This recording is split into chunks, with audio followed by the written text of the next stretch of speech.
What's up, Keep Pounding Nation? How you guys doing? Hope you're having a great day slash night slash whenever you're watching this video. Uh, Day 2 training camp. This is the wrap up. Uh, I am home. The reason I didn't do this in the car instead of at home is because I went to the Roaring Riot after party with live music, and it was in Spartanburg. That was a lot of fun. So, big shout out to the Roaring Riot in the upstate of South Carolina. You know, you guys are amazing. You know, I attended the draft day party as well earlier on, and I had a lot of fun there too. Um, so, big shout out to them. I actually met a couple of people that knew who I was. One of them is actually subbed to this channel, and big shout out to you because I met you today again. Um, so, getting down to specifics. My final thoughts for today. I thought we did much better on the return game. You know, I was looking specifically at number 83. I'll be able to tell you who that is in just 1 second. I have the book in front of me. Number 83 is Damien Pierre. And here's the thing. He impressed me earlier on in this camp day when he was just doing wide receiver drills to the outside, out routes. Well, not really out routes, more like long passes, but he has a couple of really nice catches. So, yeah, to see him recover after that first training camp day where he dropped a couple of kick returns slash punt returns, in the drills, and just didn't really impress in wide receiver drills or 11 on 11s. So that's really exciting to see that.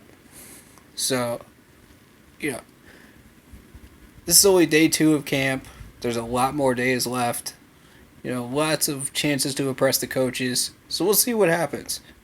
People are going to have bad days. They're going to have good days. They're going to go in and out. It's going to fluctuate.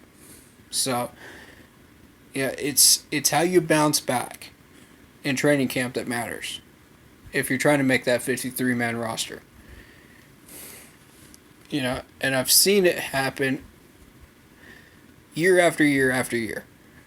Somebody bounces back. I've been going to 5 straight training camps. Well, I wouldn't say 5 straight, because I had that 1 year where I was not able to go due to car issues. But 4 out of 5 years. Let's call it that. Where, I watched a player have a bad day, and then the very next day, they would bounce back and they would have a terrific day. And they would catch my attention, and I would catch it on video for you guys. So that happened last year, actually. Who was it? I don't even remember offhand who it was. But, there were at least 3 players that did that last year. So bearing that in mind, way to go, Juan Pierre. And catching my attention yet again is Dante Jackson, Action Jackson. That's 2 pass breakups now in 2 different camp days, straight in a row. I'd love to see that continue. Keep it up, Action Jackson. Yeah, man. And that was on Cam Newton, too. I forget who the wide receiver was that he was on both times. I don't think it was the same one, but he held his own. He checked his man, tight coverage, got his hands up and knocked that ball down. So that was very good. Very happy to see that. Greg Olsen got a touchdown. Greg does what Greg does. What do you expect of him? He's one of the top 3 tight ends in the league. So, in a lot of people's opinions, probably top 5. But, who's counting with the broken feet and everything else? But the most important thing I noticed was the defensive line. This was the main concern for me. Not necessarily Cam. I'll get to Cam in a second. But the defensive line has been allowing way too many big rushing plays. And I'm talking about ISOs and draws. I'm not talking about sweeps. I'm not talking about like easy run to the outside design plays. I'm talking about draws and ISOs. So I started looking, and that's KK Short and I forget who else is on that line, but they need to tighten up, dig in, and push that offensive line back. They're giving way too much room, and that's a big concern. It's early, but it's a big concern. Because if you don't fix that in the first preseason game, you'll see it. You'll see it on every drive. They need to dig their feet in and get it done. And I have a feeling the defensive line coach is working with them on that. So we'll see how that goes. I'd love to see some improvement on that. I'll post a video tomorrow letting you guys know when I'm going to be at camp and when I'm not. Yeah, there's a few dates that are going to fluctuate that are optional dates for me. But I'm looking at 6 or 7 dates on the total calendar for training camp. I can't make it all of them, guys. I don't have the gas or the money for that. But I am going to definitely try to make at least 6. That's my commitment and my promise to you. 6. That's 2 so far. If I can do 7, I'm going to do 7 total. But, I can't guarantee the 7th one. So we'll see. As of right now, I have two more locked in that I will be going to, for sure. And that's the 6th of August, and I'll be going with my friend Jared. So, expect that. He'll be in the video as well. He'll say hi to you.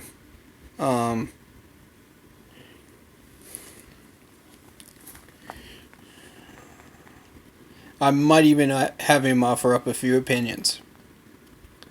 We'll see how that goes.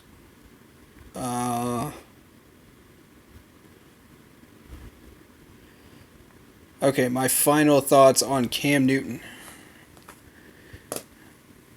He started overthrowing it again. That's a major concern. That's probably the biggest concern of camp so far. And he started overthrowing it on short passes too. And I was like, oh no, Cam. No.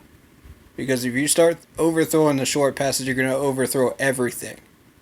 Literally everything. That's not good. So, like I said in the earlier video, I have no idea what's causing it. It could be technique. It could be his shoulder. It could be footwork. There it could be any of those three things. I'm not sure which it is.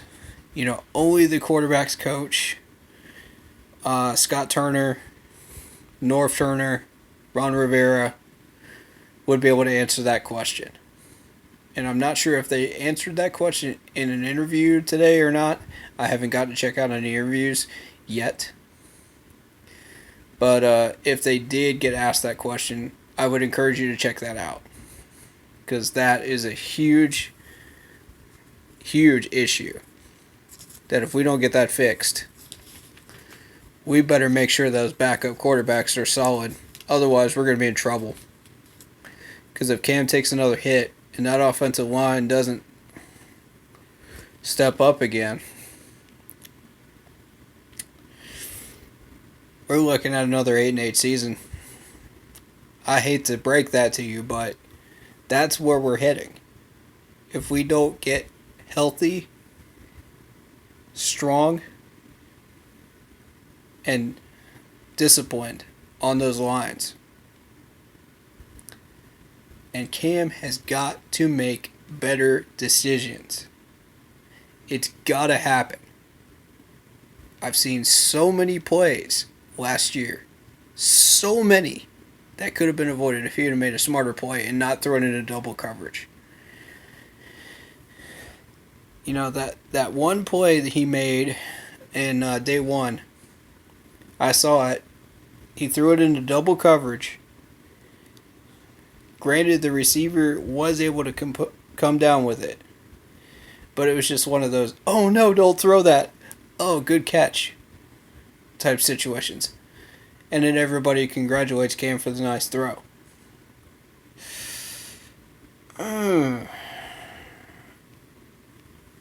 Yeah, the only reason I let him off the hook for that one is because of his accuracy and because he was looking good that day. But if he tries that 100 more times, at least 25% of those are going to get picked off. Guarantee it. Or broken up at least. Smarter decisions, Cam.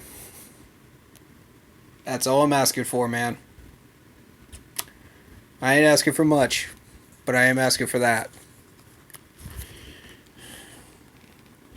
And I you look at that concussion and you just hope it hasn't affected his brain so much that it's messing with his decision making out on the field. I've had concerns about that since that concussion. I haven't voiced them, but I have been thinking it. And the only reason I'm voicing it now is because when he starts making those bad decisions in camp and not just on the field during games, that's where you have to start being concerned about that issue. And it started today, so that's why I'm voicing it. That's why I'm putting it out there right now. Coaches, get on that. Alright, number one priority, stay healthy in the preseason. If we cannot stay healthy, we cannot have a winning season. Period. That has been our number one kryptonite. I've been saying it everywhere, and I'll keep saying it again and again and again until I'm blue in the face, until the management gets it. Keep these players healthy in any situation that you can. Any preventable injuries, we need to prevent them as much as we possibly can. The rest are just football. That happens. You get cramps, you get tears, you get all kinds of stuff. Those are not preventable. But, stuff that puts your players out for weeks that you could have prevented, do something about it. And that's my rant for this week. Sorry that this video went on a bit too long, but it's an outro video. Once again, shout out to the Roaring Riot in the upstate of South Carolina and the Roaring Riot in all chapters, everywhere. You guys are awesome people, and it's been a lot of fun to party with you guys, and I hope to continue to do so. If I don't know any of you guys, please do introduce yourselves to me. I would be glad to make new friends. I felt like I only had those 3 people to talk to at the party today. And, 2 of them didn't even know about this channel. One of them was already subbed. Network, guys. Network. Share it. Spread it around. Let people know. We're here. We're back. We're not going anywhere. I'm going to be pumping out videos all year long. Even during off season. Yeah, I might have spent that month off, but that was for family health issues. Normally I wouldn't do that, and I would have an off season plan for you guys for videos.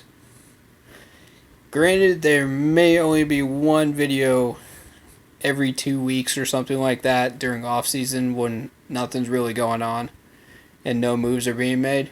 But that only happens, 3 months a year?